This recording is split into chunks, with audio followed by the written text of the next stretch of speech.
Hello and welcome back to Meet in the Middle Movies. I'm Elin, I'm Mindy. and we are a married couple with very different interests, but we meet in the middle when it comes to our love of movies. This weekend we saw One Battle After Another, starring Leonardo DiCaprio and directed by Paul Thomas Anderson. He's the same one that directed There Will Be Blood and Phantom Thread, I believe, was the other one that he's done recently. Um, and it took us a minute to record this one because I think thought provoking is a very accurate way to put this film. Right. Yeah, that So, about sums it up. yeah. So we're gonna do something a little bit differently. So we're gonna share our thoughts coming out of the movie, and then we've had a couple of days to think about it and how those thoughts have kind of like evolved. So I guess I'll go first. Go for Okay. it. So I thought that the acting was a major plus on this. Sean Penn, Leonardo DiCaprio.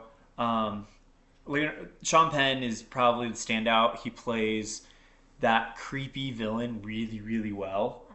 Um, Leonardo DiCaprio, I mean, he's Leonardo DiCaprio, so you Yeah. always Just expect. said these Yeah. guys were flawless. Chase Infinity, the actress who plays Leonardo DiCaprio's daughter, was very impressive. So all the performances I thought was great. Um, there, my that was my biggest positive coming out of it.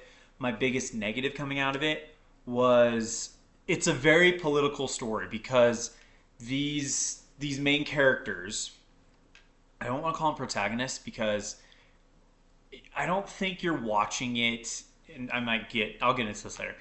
The main characters are members of a far left group. There's that. So if you weren't expecting that, if you didn't glean that from the trailer, be ready. Um, I felt and at the time I felt that if you were going to tell this story with how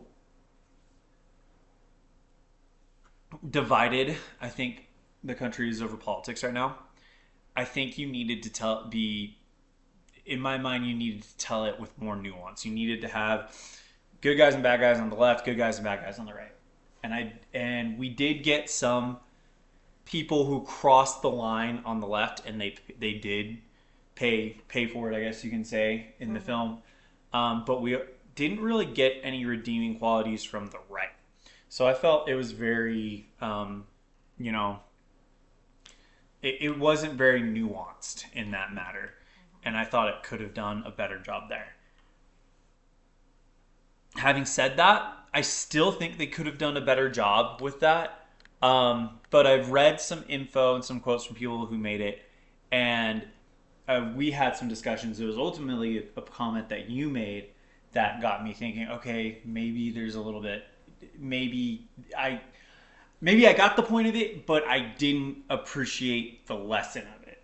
Is what So we were. you didn't like the angle they decided to take No, to tell the no, to explain that no. point. Okay. Okay. But you made a comment that, and it paired it with a comment that Leonardo DiCaprio made about it. He says it's satire on what happens when both sides are extremely politicized, both when you've got radical left and radical right, and there's no middle ground. And you said that, well, maybe there's a lack of nuance because it needs to show the importance of how important it is to have people that are independents, that are kind of, Right. yeah, Yeah. no, I'll go into that, that a yeah, little bit. you'll go, and that kind of got me thinking, like, okay, so if it is a satire, if it is a as you put it when we talked, a cautionary tale, then I can get behind it.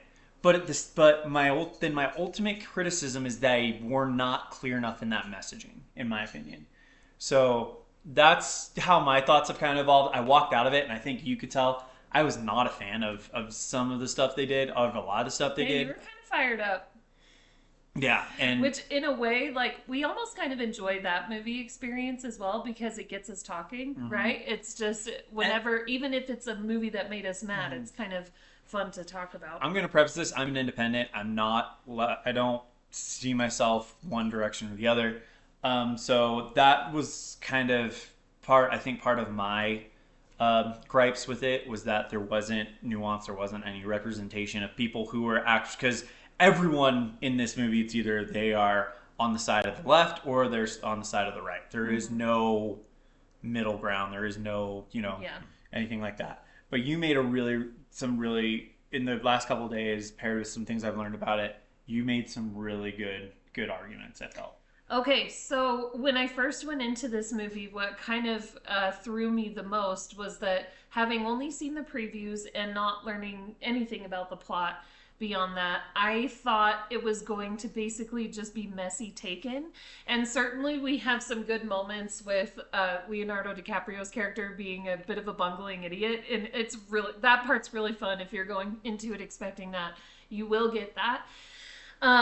But the other thing is that if you go in expecting what I was expecting, you'll be shocked because it was very political. So Elon's covered that. But coming out of the film, I thought it was an interesting study on radicalized human behavior. It's like they took a microscope and they looked at only those percentages of the population on both sides, right? And in my opinion, that reads as a bit of a cautionary tale on what happens when there's too much polarization. So I thought that was interesting. I couldn't even tell you if that was the purpose from the creators. So that's just the way I took it. And that's the fun thing about art, right? Everybody looks at a painting and kind of gets something a little bit different out of it. I came out of this one thinking we just saw polar opposites. It was interesting. I just thought it was an interesting way to look at it. But in a way it was timely, and in another way, that can be a frustrating thing to see right now because you're not going to get that same escapism that you might get going to another film. You're probably, if you're living in the United States, you're probably faced with a lot of polarization right now. So we certainly want to see people on both sides being able to have respectful discourse about things and agreeing and disagreeing, because most of us do exist, even if we affiliate one side or the other, most of us do kind of exist somewhere in the middle where we can have a good conversation. But of course, the loudest portions of the population are the ones that are trying to make us all feel really divided. So that's just my opinion on that. But as far as the movie goes, obviously acting wonderful, writing interesting.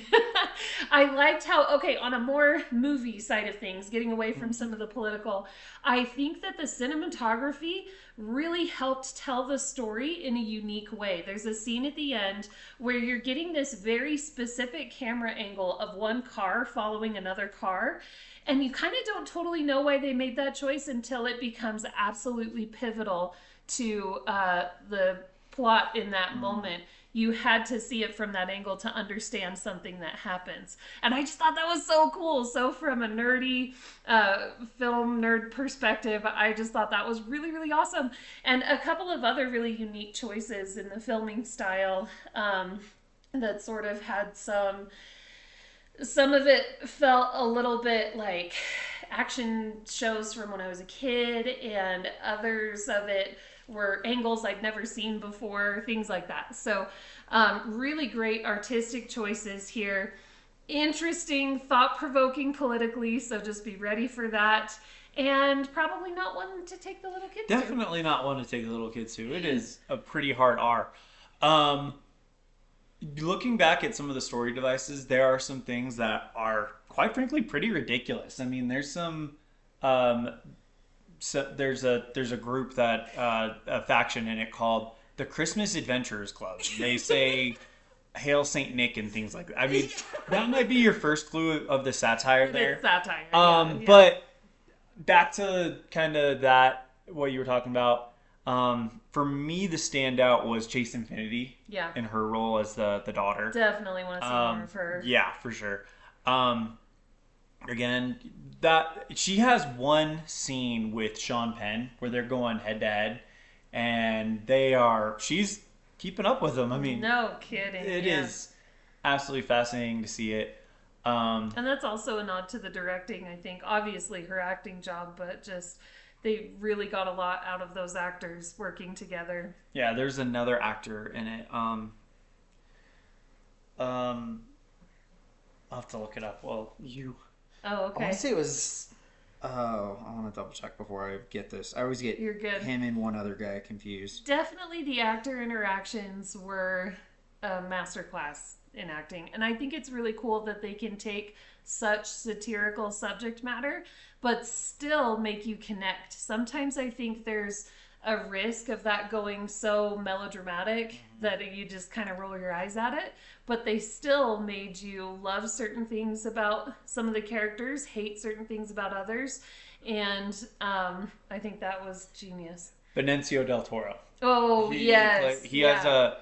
I wouldn't say it's a small role, but it's definitely Right. a supporting Henry, role, yeah. and he does great with it. Yeah. There's a lot of dialogue in this movie that is actually quite funny. There's a lot of kind of situational, humorous moments where we actually kind of saw. There was one moment that happens in the movie, and we kind of had a moment that was very, very similar to it happen to us the next day. The the phone call. Oh, yeah. And it was just kind of like, yep, that happens. That's not too much of a spoiler. We No. can say if you've ever had trouble being on the line waiting for customer service and the types of things that they'll say and have you do, you'll definitely connect to that scene. It's pretty funny. So there was Yeah, a lot of good yeah stuff. a lot. There's as a film, I understand why it's getting a lot of attention for Oscars. And unfortunately, it did not make my top 5 or top 10 personally. And I still can't decide if it's a thumbs up or thumbs down for me. Initially, it was a big thumbs down, but having talked with you, having the discussions with you, and learning some other stuff about it, I don't know yet. I got to think about it a little bit longer. Yeah, that's fair. It was a thumbs up for me, but not because, we said that it got political. I should say it wasn't a thumbs up for me because I had anybody to root for, honestly. Both sides were like difficult, to watch, but in a way, sometimes a movie that makes me feel that way or just makes me leave the theater thinking, I'll put it on my list. I liked it. This movie is the definition of thought provoking. It will have you thinking a lot. Yep.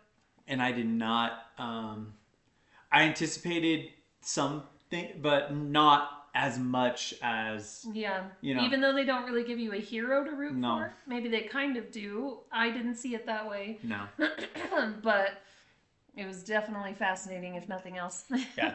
So that is our review of One Battle After Another. Next week, we got a family thing going on that may interfere with us getting down to our usual theater. We may have to go to another one and see what's being offered there. We're hoping to check out The Smashing Machine next week with Dwayne The Rock Johnson, or Dwayne Johnson, I guess is how he prefers to be called, and Emily okay. Blunt. This is a Oscar vehicle for both of them, from what we've heard. So we're excited to check that one out. Yeah. So that's going to do it for this edition of Meet in the Middle Movies. I'm Elin, I'm Mindy. and we'll see you next time. See you then.